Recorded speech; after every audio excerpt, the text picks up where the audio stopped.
for anything. Nze sikyawangako ku Matayo. For your own information.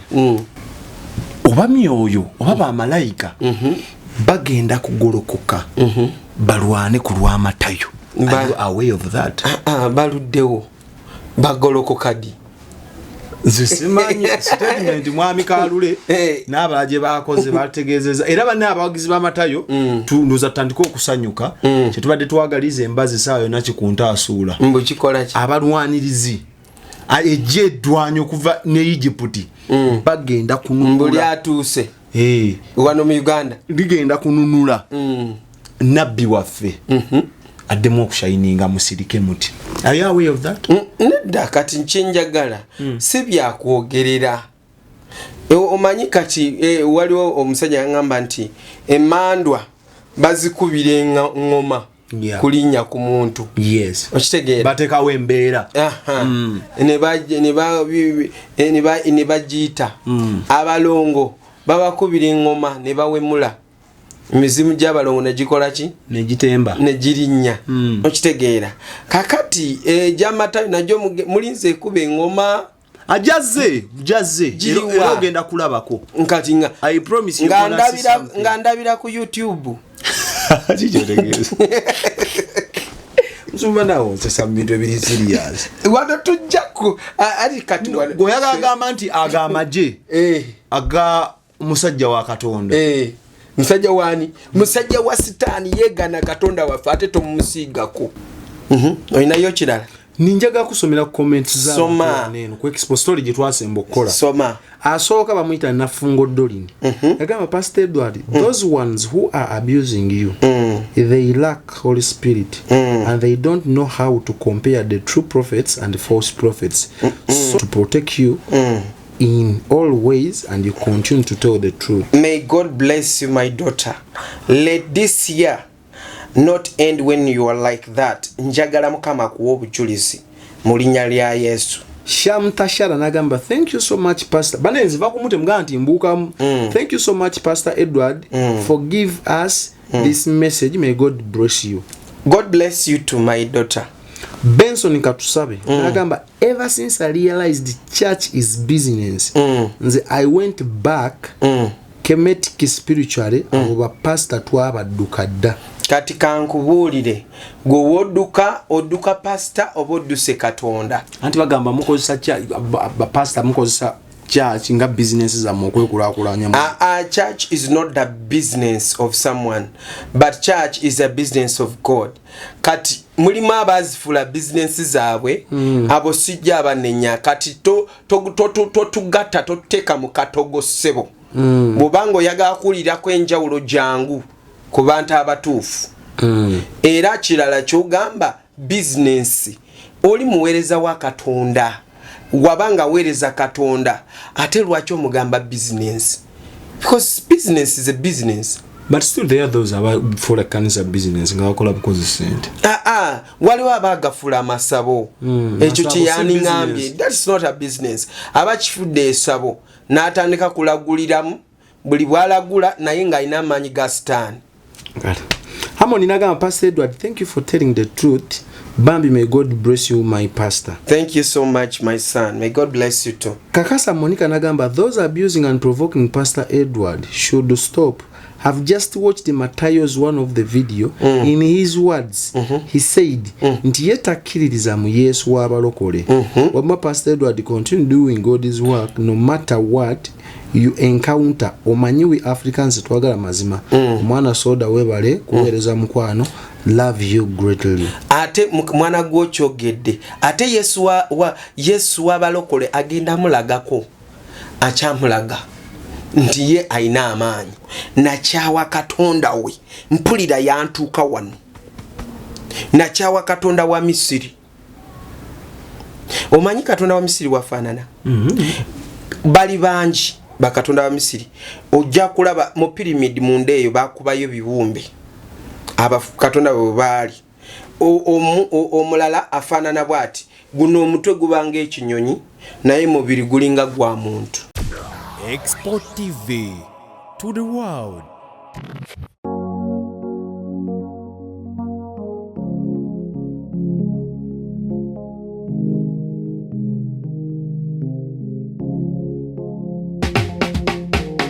kankwanjulire Cambridge Junior School esangibwa Matugga Kito bano beesowoddeyo okubangula omwana ow'omulembe guno. Omwana agenda okufuluma ng'alina obukugu obulala bungi omuli okukozesa ebyuma bikalimagezi oba kompyuta, okuwuga, okuyimba n'okukuba ebivuga byonna, ate nga ne co-curricular activities tetuzisudde muguluka. Buli nzikiriza y'omwana essibwako essiira, tulina day ne boarding. Buli ekikozesebwa ku ssomero omwana akisangako. Abasomesa baffe batendeke, tusobola okulabirira omwana wo okumala ebbanga lyonna ne bwe guba mwaka mulamba, kussa n'eddekeya eri abannassale. Cambridge Junior School esangibwa Matugga Kito, kilomita emu okuva ku Bombo Road. Okumanya ebisingawo kubira administrator ku 0773 011412 oba kubira director ku 0752 52 Cambridge Junior School, a well for knowledge. Kale weewaawo gwatulaba nate tuzze nze omwana soda twateredde dda muzaamugula twegoledde bwantoogo obw'emmuli bufa ennyingo tusumulule oluwombo lw'ebyenkuyanja gye twetisse mu mboona z'emitwe zaffe.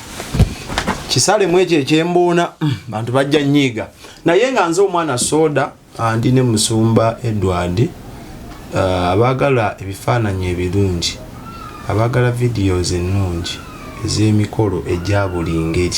Omusoga akoba eddensambo eddendawulo nsobola tukubirako ku 0770 944 266. Saagala kalanga okafuuka ekikwate, njagala nkasomenga nga namwe mutuwagira.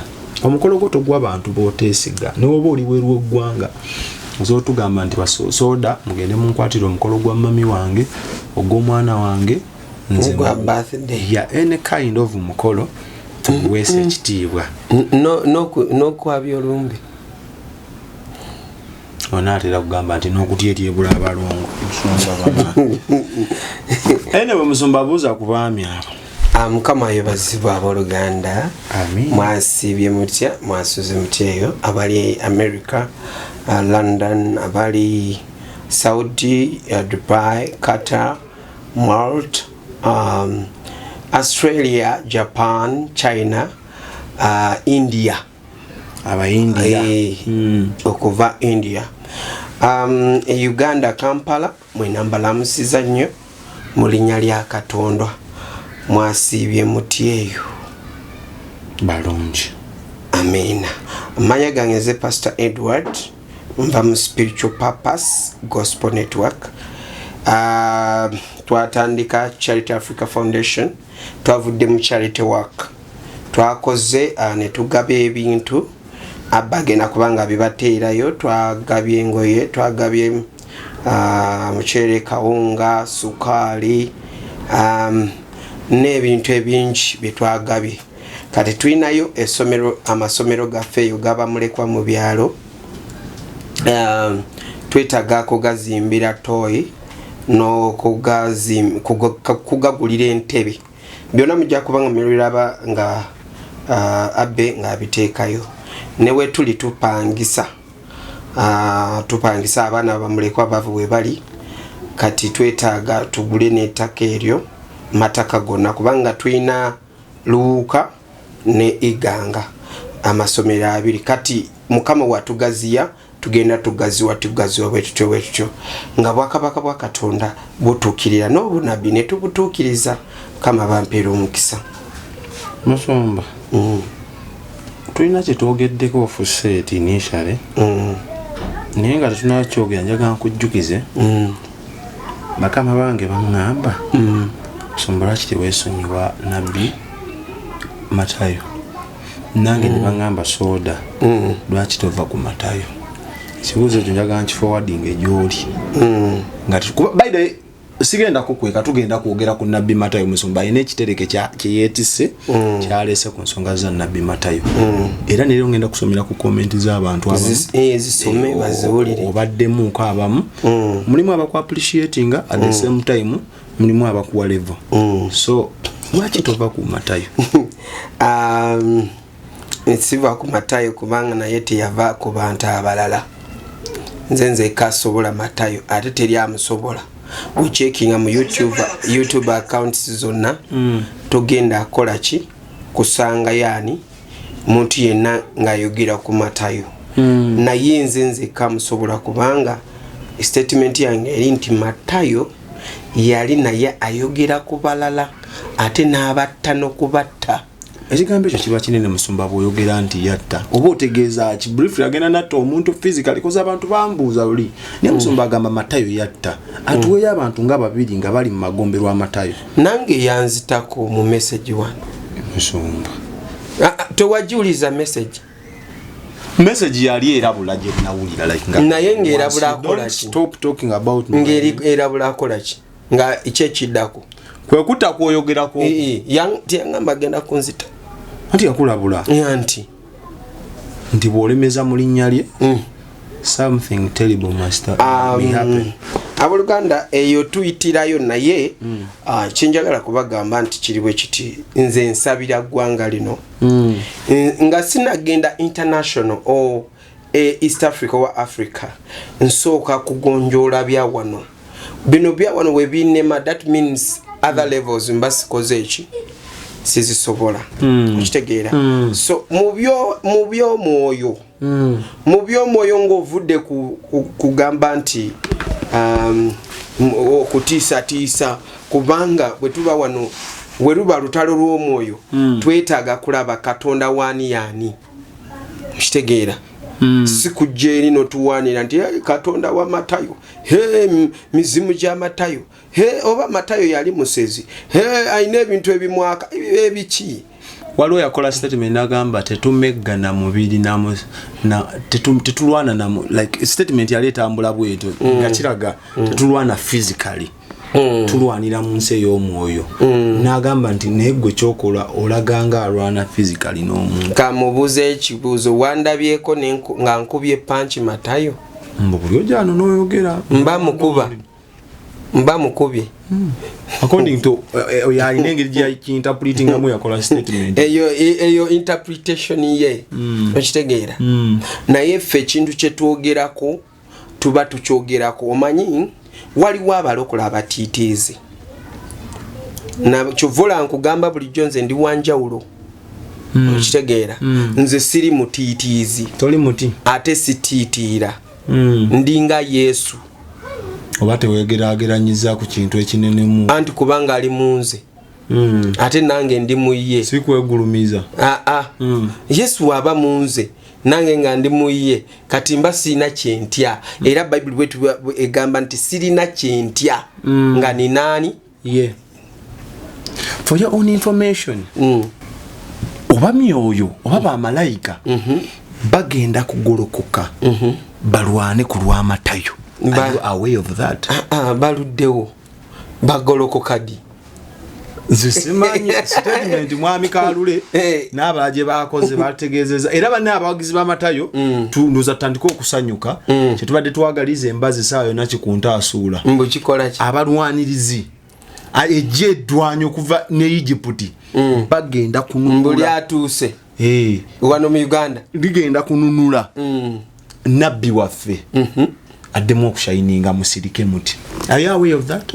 Nedda kati nkyenjagala si byakwogerera omanyi kati waliwo omusajja yangamba nti emandwa bazikubira ngoma kulinnya ku muntu okitegeera batekawo embeera ne bagiyita abalongo babakubira engoma ne bawemula mizimu gy'abalongo negikola ki negitemba negirinnya okitegeera kakati gya Matayo najjo mulinze kuba engoma ajaze era ogenda kulabako nkati nga I promise you nga ndabira ku YouTube kijotegeeza nsumba nawo sesa bintu ebiri serious wano tujjaku ali kati goyaga agamba nti agamaje aga musajja wa Katonda musajja wani musajja wa sitaani yegana Katonda waffe ate tomusiigako kale whatever the case ogenda gamba mbugoga kulya ku YouTube gokka mu buli wote gakola ate wali ogalabyeko Matayo abula off camera tajja kubula Matayo abuuka n'akwata ennyonyi za Museveni naziteeka wansi okitegeera naye off camera tasobola kubuuka nazijjayo mu kamera asobola mbu Matayo ayakabitaala ebaida twawulidde ku Genesis oli yagamba nti musezi nga we mumanyi basezi video weziri kati omwana yagambye nti abaali babaddeko ne Matayo soyo ngamba ono assistant yagamba nga kitambu bwe kikwata abasezi nga kati kiri kumpi kwata Matayo ekitambu so sebiri we are here analyzing because tetwetaaga obunabi bwa bulimba okugolokoka mu bantu atenga you people you steal people's money. I'll keep on saying it. Okitegeera my analysis ku Katonda wange nganze nange ndi nabbi byendaba nga you've been stealing people's money kale temuziba babubbi naye kukola ku nsonga yo oleta bukadde busatu nino oterera n'owona ewa bameka bawonye abantu nga batisifying musindike buno bubaka mu bantu bonna Matayo bawadde gold baguziza manya biki bibumbe baguziza obukomo testifying on internet yes that they have been receiving miracles. Which miracle? Bawonye endwadde ki obunabbi bwapeninze butya mbukubanga nze sikyawangako ku Matayo nakyawa Katonda we mpulira yantuuka wano nakyawa Katonda wa Misiri. Omanyi Katonda wa Misiri wafaanana bali bangi bakatonda wa Misiri ojja kulaba mu pyramid munda eyo bakubayo bibumbe Katonda bo baali omulala afaanana bwati guno omutwe gubanga ekinyonyi naye mubiri gulinga gwa muntu omulala simanyi bulungi amanya gawe kubanga sijja abagoberera omulala afaanana wano eno side eno alinga mbuzi guno omutwe naye side eno yonna mubiri gwa stani gwa muntu omulala afaanana atya omulala afaanana omutwe gulinga gwa musota kino kya Farao aliwo kati sawa zino ye asinze ono Katonda w'omumwanga gwa kinyonyi oli Farao yasooka eyalwana ne Musa ye yono w'omusota w'omutwe gw'omusota omutwe gw'omusota naye eno muntu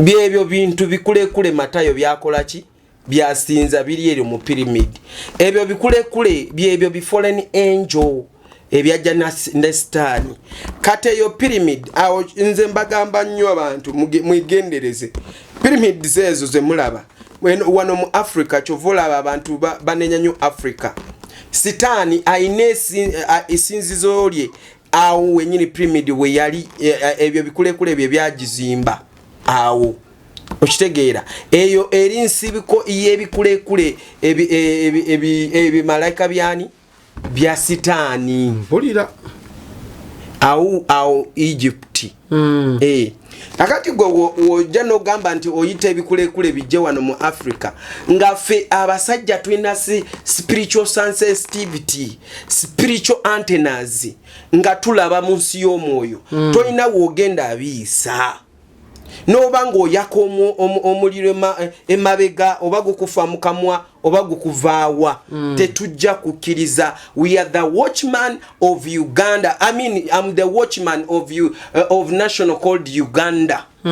So gwe n'owaana ebintu byo tebigenda kola mu linnya lya Yesu ate mu linnya lya Katonda tebijja kola.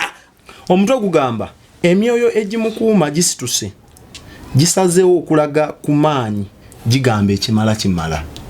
Kiraga ki eri Uganda kabonero ki bwe gibanga emyoyo bwegito obudde buno gisituse okulwanirira omwana ate nze njagirinda nze sigirinda nkyovula nkugambye singa Matayo yali asigaddewo netuleka netulaga ani Katonda waani Oshitegeera tetwetaaga tusiriwalaza nga kibwetere mwana ne twesanga nga abantu bagenze mu kuzikirira nga nabbi nabbi wesanga nga bamugenze mu muliro babokyeza babasimidde entaana oshitegeera lwaki nti kiri kintu kimu oli bwaba nga akugambye nti yasukulumye ku basamize then abakiki kiki kyali naye ku YouTube ne mubuliwo wali omulabyeko waliwo abasulako naye ne bamulaba nono omukyala yazambe yamukuzaako ng'akola ati omukyala yatestifyinze n'agamba nti obulamu bwa Matayo yali muvubuka muto ng'atunda amagi ku street then bwe yakowa embeera y'okutunda amagi n'asenge w'omukyala ono yali afumba emmere y'ekagadi n'amusenza ng'amusuza mu kibanda omukyala n'agamba nti waliyo ekivulo kya Bobi Wine enkeera Matayo ono n'alonda akabokisi bwe yalonda akabokisi ako ke yalonda ye ne banne gye yali asula akabokisi ne katandika okwakayaka Matayo ng'ayakayaka Matayo nga yayaka nayakira ddala omuliro n'ekitangala light n'atandika okwogera ebintu ebyewuunyisa n'atandika okuprofesaizinga n'atandika okuwulisa amaanyi oh my goodness oyogera yaliyo era zegabadde omanyi mukunemi nandigambe oyaraba shakara ate ebyo bikola we naye nga bawadde obujulizo abambeerako naye something which is very different from others happened kyaliwo okitegedde musumba so muntu wanjawulo njagala you to accept that kati Bisaka bwate bwe yakola ddiini ye ey'obumu ye yatulimbanga nti alina omuggo mbu alina abakyala omukyala gwa yamuwa amaanyi ku lusozi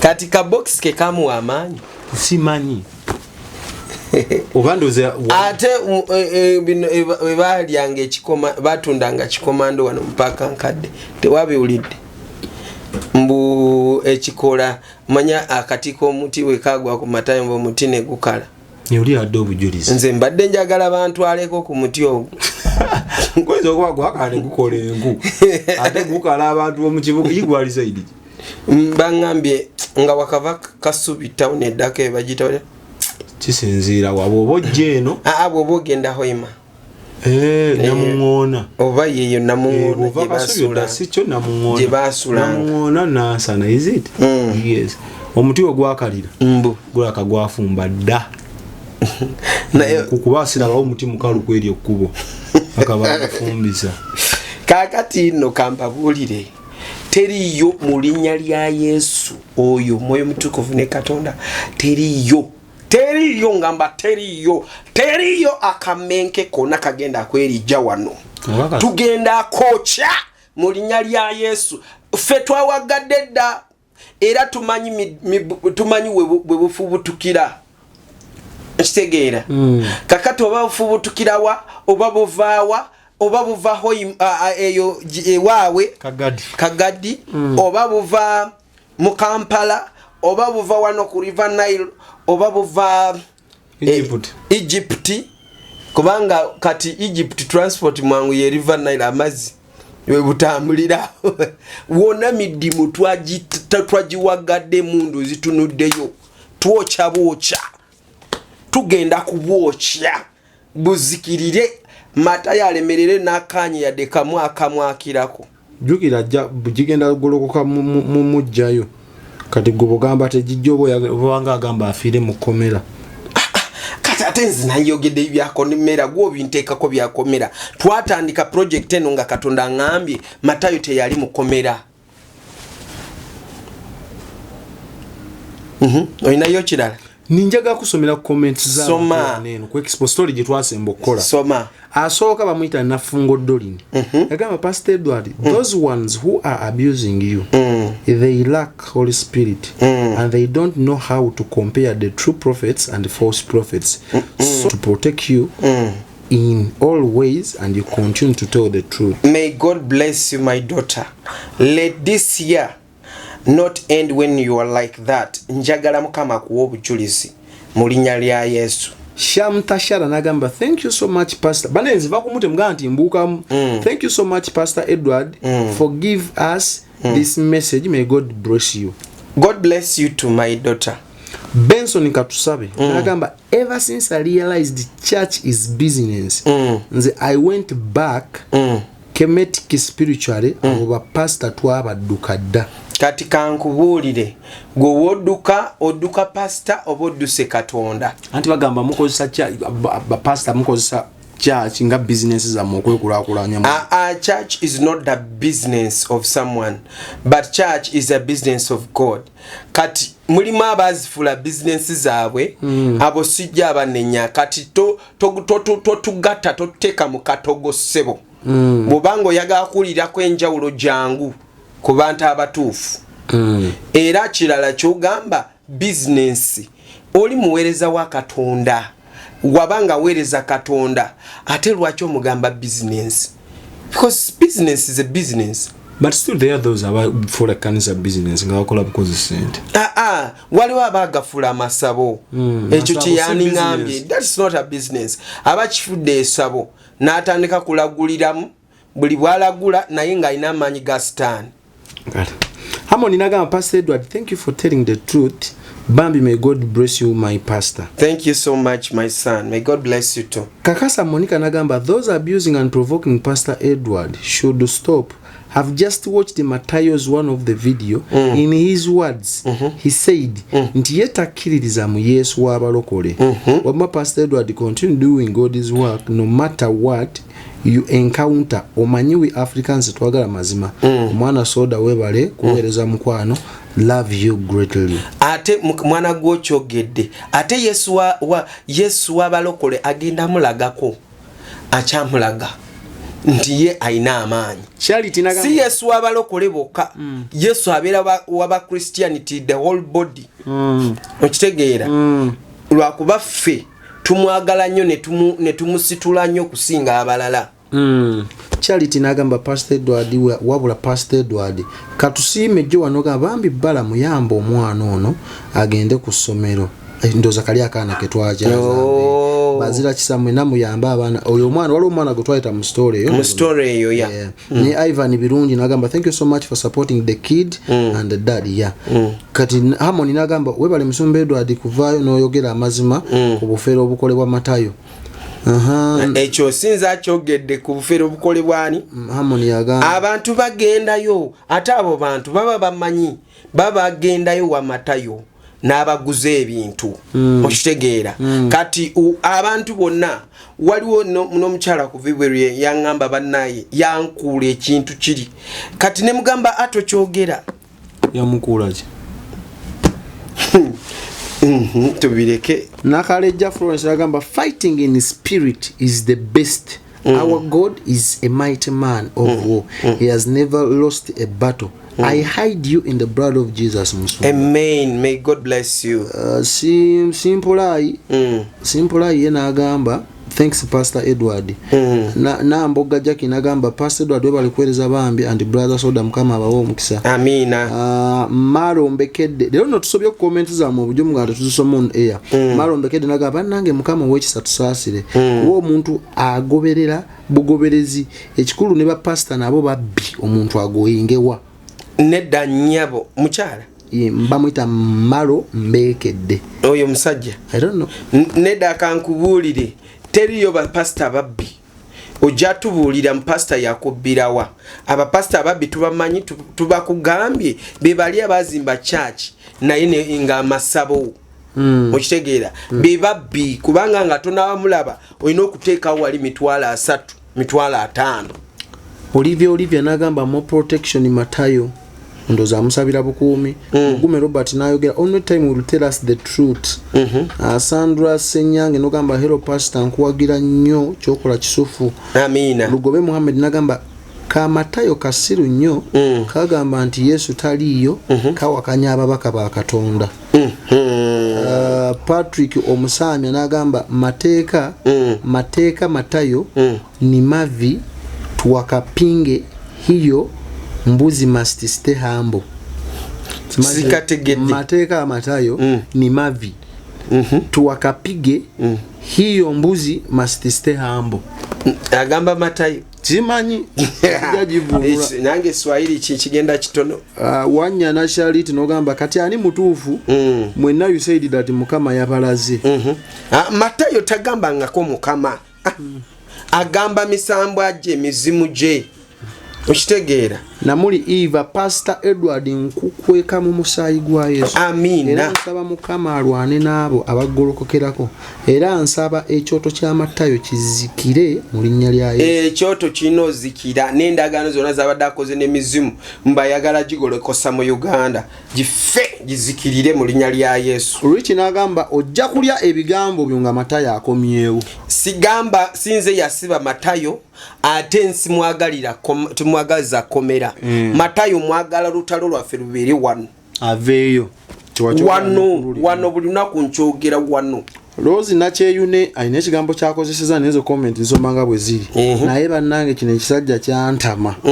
Simanyi kyani oba ggwe baani mwana yamanyi. Expo guy please totuleetera gantu gawunza generation eno.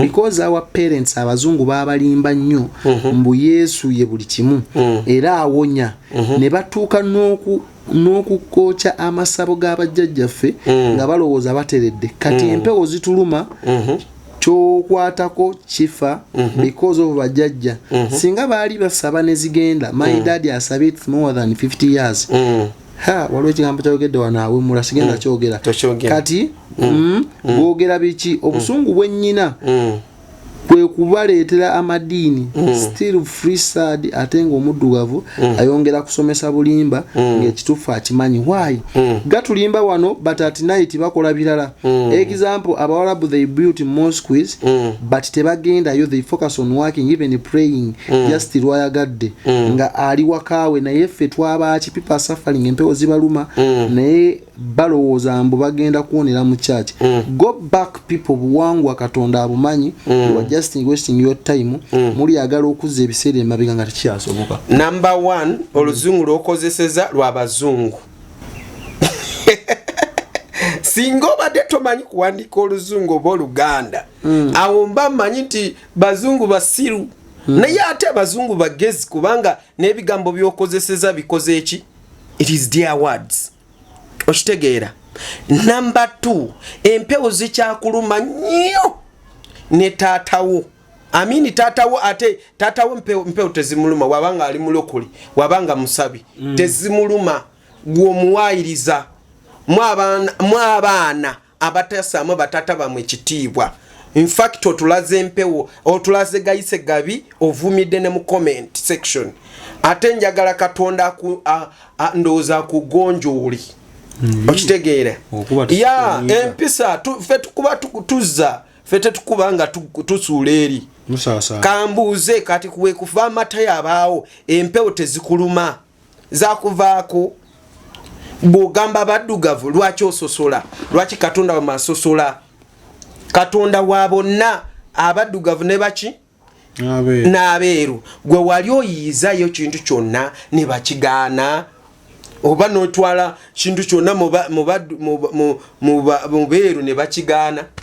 Wise boy ugi lindako bwoba oyagala kusamira genda mu bazungu bajja kwaniriza bajja kola ki kukwaniriza. So abazungu nabo bamu babula dda ate bo bali bawulira ddala mwe mukyale mu mpewo z'abajjajja bamwe bo bali boogera ne sitaani batula ne sitaani kati oli wano owekyankalanye.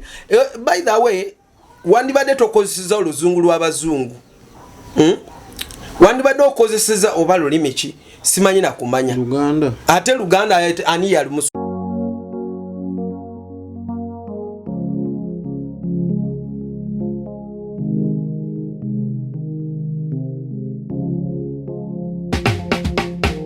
kankwanjulire Cambridge Junior School esangibwa Matugga Kito bano beesowoddeyo okubangula omwana ow'omulembe guno omwana agenda okufuluma ng'alina obukugu obulala bungi omuli okukozesa ebyuma bikalimagezi oba kompyuta okuwuga okuyimba n'okukuba ebivuga byonna ate nga ne co-curricular activities tetuzisudde muguluka buli nzikiriza y'omwana essibwako essiira tulina dde ne boarding buli ekikozesebwa ku ssomero omwana akisangako abasomesa baffe batendeke tusobola okulabirira omwana wo okumala ebbanga lyonna ne bwe guba mwaka mulamba kusa n'eddekeya eri abannassale. Cambridge Junior School esangibwa Matugga Kito kilomita emu okuva ku Bombo Road. Okumanya ebisingawo kubira administrator ku 0773 011412 oba kubira director ku 0752 52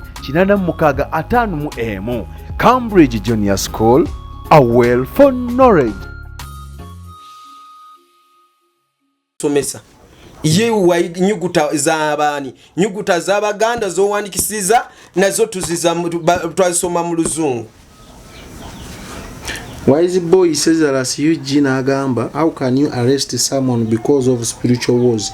It seems this man has a hand in police.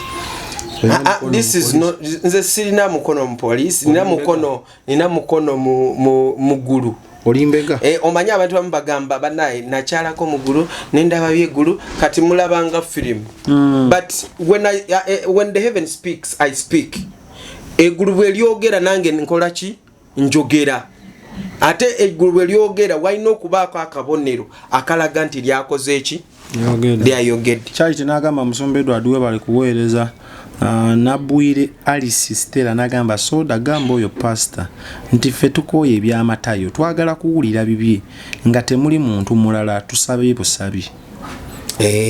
Okay. Byange webiri ne juzi twakulidde nga following oyo namudamu ne mugamba pozi nga to following expo yonako ebiri pozi nga to following expo eno just a project Katonda wabanga kugamba ekintu kibanga nga boss wakugamba project eno gikoleko ng'olina okola ki gikolako Richie n'agamba mwenna musaba ssente lwaki temuzisaba Katonda kubanga ssente Katonda si yagaba ssente ziri mu bantu abantu be bagaba ssente tisiwulirangako mu busente zavudde mu ggulu ne zigwa wansi ate mu ggulu tewaliyo ekyuma kikola ssente kubanga nze nalabayo. Moses abaho n'agamba lwaki Katonda yasibye Matayo n'alekawo bapasita ababba abantu yakikoze vice versa ate abadde ayagala ffe atusibe Katonda asibe ffe. Richie n'addamu n'abuuza Musumba sitaani yaani era abeerawa sitaani yoyo akola ebintu ebibi sitaani ye mubbi musi era azikiriza sitaani anywa omusaayi gw'abantu sitaani abeera magombe abeera mugeyeena abeera mukizikiza sitaani waliwo watambulira mu bantu kubanga abantu balina ebyoto ebiyita sitaani eyo gye yeekweka ne bamuyita ne bamuleeta wano mu bantu. Mugarwa Amos naga gwe soda muve ku Matayo temumusobola sina lutawo na Matayo kati tuffe tulina lutawo na Matayo nasasira Cosma n'agamba twale eri obufere sikuferanga kasita. Moses abawo n'agamba lwaki toteekawo ekyoto ky'abapasita ababbye abantu ekisusse abapasita mukama wanabaŋŋambako ngenda aboogera ate linnya kulinnya naye tanaba kukiŋŋamba ekyo. Nangobi Mebo n'agamba abapasita abasinga bonna basitaani lwaki bo tobalwanyisa abameka ŋŋambayo nga basatu agambye abasinga nyaba olimbye. Namuzibwa Meida n'agamba ate naawe oli nabbi wa bulimba naye twongera okujjukiranga nti buli kiramu kirina okufa era naawe enkomerero y'okufa lwaki osanyukira okufa kwa munno nze ndaba oli mu lukwe lwa kutta munno. Nze sisobola kutta Matayo ate sirina busobozi bumutta naye kubanga nze ndwanagana n'emyoyo gimuliko. Witi consultant naga Musumba tusaba otubulire ku nteekateeka y'abasumba abakola ebivve mu linnya lya Yesu nga banyigiriza abantu kyaki yakugogola ddi nzija gwe lindako mukama kikube mu sitampu namirimu $1 naye ofaaki n'abantu musajja gwe lwaki tokola ebikutwala mu maaso. Nze sirina muntu gwe nfudde naye. Likikathe n'agamba nkyali Matayo wendi nkulaba ate gwe tonnana kati nkusonyiwe busonyi wajja kubeera kyoyagala gwe Deuteronomy nga babantu nakuwa n'olunyiri nga fera abantu ati Deuteronomy atulimbye kubanga tojjangako togendangako wa Matayo ate tojjangako newange sooka ogende wonna ojja kulaba lina kathe naawe mula amazima gali nti pastor oli dashi nze tomanyi sikwatibwa wendi nkulaba nze Matayo tebankwata oyo kase kase olimba namutosi Fatuma nagamba fuli Matayo yumani bagamba ta Matayo flying nagamba Matayo sinze yamukwata ni mavitu atanyongwa Christine Kayongo nagamba akana ako bambi bakayambe akana ka Matayo agasa kamulya nagamba yongeza mu kyoto wamma musumba abantu susumululu nze ekyoto nkikumye ate bangi be nakasabira nga basumululwa nga bavudde ku kyoto ekyo ndozi Samuel nagamba abula abalokoleka mu bensimbo omwoyo mutukuvu kati tunuulira bujingo bwabbye abantu kati naawe ovuddeyo kati oleeta bujingo mu lutalo lwaffe naawe namutosi Fatuma nagamba I think you have got what you wanted sinaba kifuna lino zemu nowe mule sigenda gisoma Susan nogamba if you understand everyone has to carry their responsibility then indeed of dwelling on Matayo who does not even know you go and do consultative things elsewhere you who seems too close to God why have problems stop blowing your own trumpet I'm not having any problem and I'm not against Matayo my dear I'm against the evil spirits on Matayo and which Matayo is worshipping. Rap Films Lagabe did not say he was going to crush President Brain. You misunderstood him. I think towatikiriza musumba. He said what? Kubanga statement wetu byagamba. Onagambe wesonyu Matayo yasama nyongo bulya nene Gaddafi ne abiriga yaliwo. Nesonyu Matayo. Then kakuru yagambe. Senya Jennifer gambe ne Museveni alabye nnyo n'abafere. Muzei nagamba you said you can always know what he's doing or how he sleeps. Tell us what is happening to him. Matayo at his age as sexy as money. Matayo ku myaka gyasobodde Museveni n'amuwangula. Awangudde Museveni? He has exceeded even Museveni Amusukulumi who owns the taxpayers' money. Naye muwana ebintu namwe mutulekeemu. Nakano ajibitu nagamba fight evil in the name of Jesus Christ. We are fighting evil. Nabisubiza itu naye mwerimba abalokole ffe wetuli tukutaddeko 27. Kategori ki? Wandibadde ogambe nze musamize obanze mu katuliki obanze musiraamu. Aivojo just nagamba ono musumba anatera ologa onatera okuloga. Banna emundeke. Namuyanja naga sigenda nabiwuliriza mu abasumba nga mubbi abantu oba muli bamazima. Wano bujinga bya abantu nga mulaba. Banna you people. Wano temuleta bujingo pastor bujingo muleke. Nze wano ndina Matayo. Lugobe Muhammad nagamba kitufu ali nzigawa majini Matayo nze namulaba muononefu Katonda tayinza kudiringa na muntu asala bikati. Kubanga amajini buli omu era buli lunaku Kalule oba si pastor Kalula kugamba ya assistant wa Matayo era bo majini bagayina bamanyi gagolokosa. Niki agambye musoda lwaki oleeta omuntu oyo ayononera programu yo oswadde nnyo tagenda kufa gwagenda okufa owalampye buli omu. Kati nze siri wano kuta Matayo singa muwuliriza audio Matayo nga ndabula nga tuli mu lutalo luno lw'emyoyo n'emyoyo kiraga nti yali ayagala kunzita ate nga kiraga nti mutiitiizi kubanga nze kyenjagala nze ndwanagana ne sitaani n'emizimu n'ekyoyoyo ekyo kyenkuba. Tito Silva, you also speak pastor, we don't fight in body, we fight in spirit. You fight in the spirit. Kale genda mu spirit. So ko fogende mu spirit then you fight. Because here ndi mu body ni no fighting the mu body next mu spirit ne mu soul. Namulindwa anosi yetagambe no pastor atubulire wakatonda gye yamugambira nti osabiranga omuntu afe. Sisabiranga ko omuntu afe era mpuliriza bulungi wuliriza message yo no jumaleyo siri mu kusabira Matayo kufa okujjako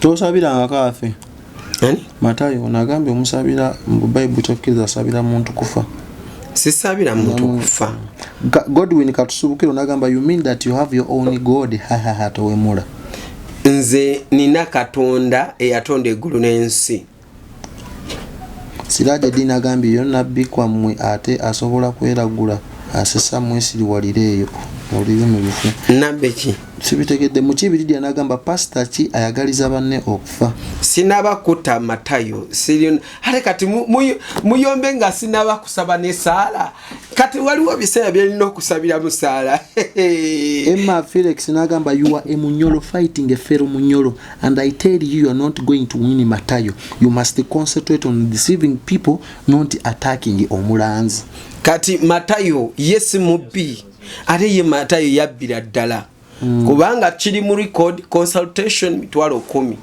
okola ku nsonga yo $2,200,000 Pastor Bible tuyigiriza mukama tusanyukire okufa kw'omwono wabula tosanyukira mu kufa kw'omwono wabula sanyukira okufa kw'abatuukirivu nze nsaba osabire Matayo akyuke so si kumutta kubanga Pastor Tom atuyigiriza bwe tusabira abalabe baffe Zaburi 3 Katonda yasala esala tegenda kugiwulira nze siri mukuta Matayo ale sitanga Matayo banaye mumpulize bulungi you are not killing him I can't luno olutalo lwe twina lwa myoyo nze mpita katonda wange yatonda eggulu n'ensi Matayo ayite obuzimu bwe bwa Falaawo mulagireko bwerere why can't he ono Moses abagambi why can't he go and fight against the fake pastors sin all in the name of Jesus why Matayo younger boy of recent but his fellow pastors still people but he can't jump on them Matayo has been stealing even people you look even all the cars and all things he has been doing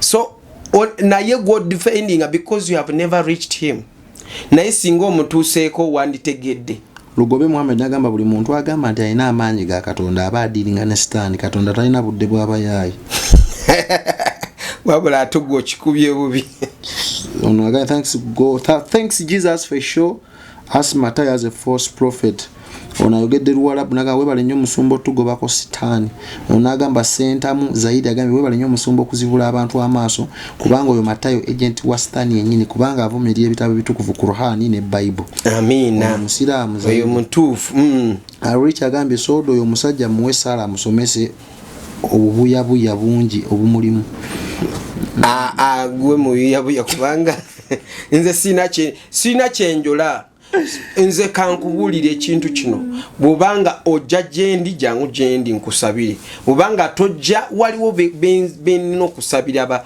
bakole ki basumululwe Richard Zemuna wandika soda Matayo yakukwanira omukazi ng'omuli bubi bane sina bubi bwendina ne Matayo sebo wamukwanira I'm just updating by the way nze sina lutawo ne Matayo Atani ayino olutalo ku Matayo ati gogamba olina Katonda weneza sirina lutalo lulina nze olutalo lwangu lwa Katonda n'aba Katonda sibwa Matayo kamba nnyonnyole bane eno platform ye welcoming buli muntu everyone gwe obeeriyo nga naawe defending Matayo the door is open you can come bintu Matayo byabadde ayogera bingi abadde ayogera ebigambo bye bimutaningidde back not me omwana akoze comment musumba bamita Ruben Mabirizi wegendereze nze oba ojja kufuna obuzibu obutya obusiru bwo bufunire kakuti ya kakiro 10 bamuyita Ruben Mabirizi Ruben nze sijja kwegendereza kubanga unsonga zino wegendereza ate kubanga enjovu bbiri wezirwanira obusubi Moses Abaho nakumanaga Matayo has never claimed to be a pastor. He calls himself Matayo Owekagadi. It's people call him a prophet. So stop referring to him as one, yet he has never claimed to be. He said he is a mulanji. Mulanji in English yani muvunulire. Mulanji is prophet, I think. So ye prophet master yewe muita gendo otunulire ku timeline yeba wandikako prophet Matayo ate prophet office ya Katonda si office ya Stan. Why can't he go and first fight fake pastors sin in all the name of Jesus? Then why do I fight my fellow pastors? Edidire sembayo nakano wajibitu nagamba fight evil in the name of Jesus Christ. Yes, I'm fighting evil. African sign nagamba stop displaying this man on our peg, that we stop displaying you on this platform. Me? Yes. Because you are misleading the people. Waliwo ya comments nagamba ogwe oddira bikatonda by'abazungu byosinzirirako okucomparinga the mighty man of no oyo mwana muto Mutayo. Oyo mwana muto yayogedde ekyo akyali muto yeetaaga akula ati kambabulire nga tusiibula nga tona kusooka kulwanyisa nze sooka ofumitirize ku musezasera ku nyumba z'ewammwe oba omulogo w'ewammwe abamalidde abantu b'ewammwe nga tonaba kuwandiika komenti yonna sooka weerowoozeeko oba weetunulireko ofaanana otya balina sookera ku ggwe kubanga yeeweza omumba bwe bazikuba kati gwe weeweza omumba enkomerera embi nze tebinnuma by the way ate mbinyumirwa kubanga Yesu yennyini bamukomerera za mumba yansindikidde ogu voice note nga gulimu ebiwemulo ya downloadinze ebiwemulo ebipya bwe guti nentya n'okukuwa nenga guno kangumire omwana yewemudde buli kyabuwemu ekiri ku nsi kuno nga sebe kitereke kikyo taata kati kambuze kati katonda wamwe wakuwemula kubanga nange ebiwemula mu gundi yange eri mu simu yange eri bijudde webiti abaana bangambye bakutereza mu line omanyi waliwo omuntu wabanga yakona okutereza ng'ovuma okay tata we yali akutereza yakuvuma nga nakuwemula ne mama wo n'abantu bonna nga bali awo semanyi tuli mu mulembe ogwononese omulembe gutamanyi katonda omulembe ogwewanika nti kubanga oli wa black ofuse katonda teriyo katonda wa black kasaba amalaika talibeerayo kasama emyoyo gigenda teriyo katonda mweru era talibeerayo emyoyo gijja kato ejiri givaawa gigenda lwanirira kati ngenda kusekula ejo infact mufunire musekuzo baba kukufunira ezo ati kati sawa zino lutalo nawo waluyingidde bwolwegana zijja mu bintu byo bwolwegana zijja kukuwatira eyo za Matayo naye bwonegatako tujja kufubutula emyo agoya ago gowani tejigenda kunkwata sigenda kwegattako mu linnya lya Yesu nambiganye emyoyo gigambye ekimala kimala emyoyo kikaacha ejo ejamulera ajogera mukuza ejakola ki ejamulera ewa ekimala kimala ke kasera tuve tulwanirire omulanzi gisooke tumujje mu nvuba tulage ku mmwe katonda wa Matayo which is oh my god gisooke gimujjeyo mukomera gimuze wali mu office yayo gichabalese muogere ebigambo biwere then ku last gibaswaza ndikamwe nawe ku YouTube Matayo abulawo naye bwetuba off YouTube Matayo tabulawo aberanga bwali abakomoni mani nakugamba nze ntuukayo n'okutuukayo luli twatusinzidde nga ndi ku mavivi naye ng'ali ku kyoto kye nemutuukangako ng'ali confused sijja teekayo kyange kati Matayo saagala abiraba bino byetwogera ate takyabiraba byebinuma ekinuma naye Kalule n'ekikodi babiraba era lebalolabe ku internet assistant wali ye Kalule assistant w'ebyo naye aliko amaanya ye agaliko yatulaga akaladi mu amajini gakakola ki Kalule aliko amaanya agenjayo tonawolaba video nawe oli mu nsi ki tumfiriza bulijjo neno Kalule mpa ku namba nkubireko taata nino embeera Kalule ina amaanyi sawa zino kati ya assistant yatula laki totononera yonna Matayo tuzidizano ani Kalule n'asindikamu nange kinali nebuuza ekyo nengamba Kalule tosavuwaza abantu bajagamba ndi kujjonkera Matayo ate kunjokera kankubuulire amazima gali nti number 1 saagaliza Matayo kumusiba kirungi ekyo number 2 bako business ye nze eyo si business kati weba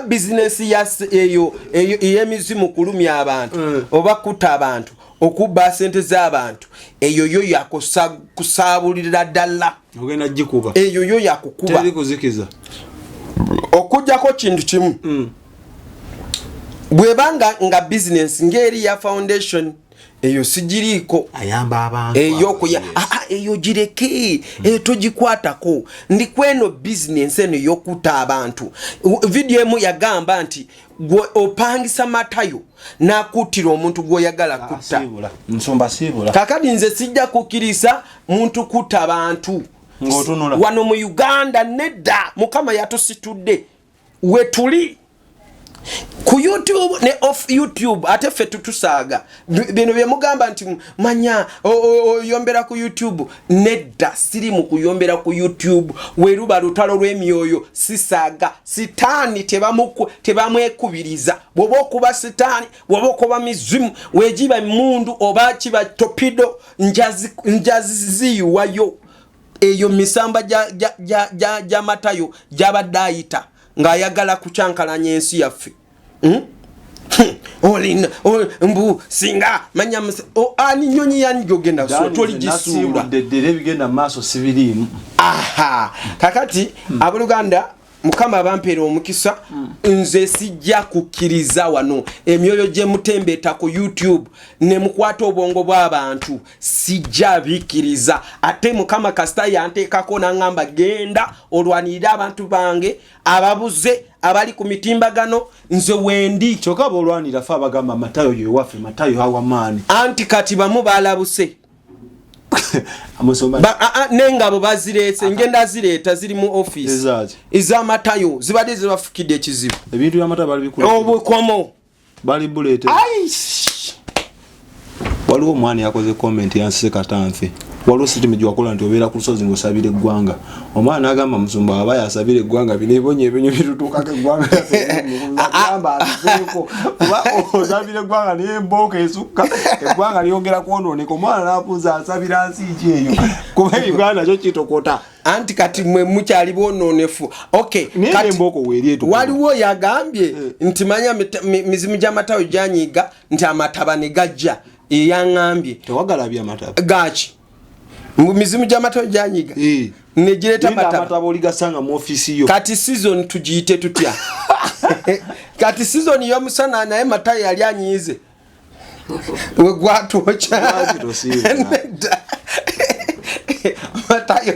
Matayo tonyigira mukomera munaye bana bali wano bakaba oyinza okwabya akomero ly'abaana n'abasirikale baffe n'obatirayo naye noona ensende z'omusolo okudda muzimbe komere ddala okay bakama banjagalire mbagambye tukyalina charity schools ziriyo mu byalo mu Easter zikyali bbiri naye twetaaga buyambi bwa twagala kuzimbayo zitoyi twekaka kuzimba biyungu ne classes tebayina abaana abo anytime Mr. Abba agenda kubanga baterayo ejjano yafeyo gye twagendeyo mu charity so osobola yimirira anamba y'okusabirako ekyali charity eri bagita gabe namba kukola story ya Matayo enamba ebe yaniriza bivumo bipya gaba charity lindako bama charity tugita Charity African Foundation wekito ekyo kibina bwe tukiyita kye tukolera mu kuyamba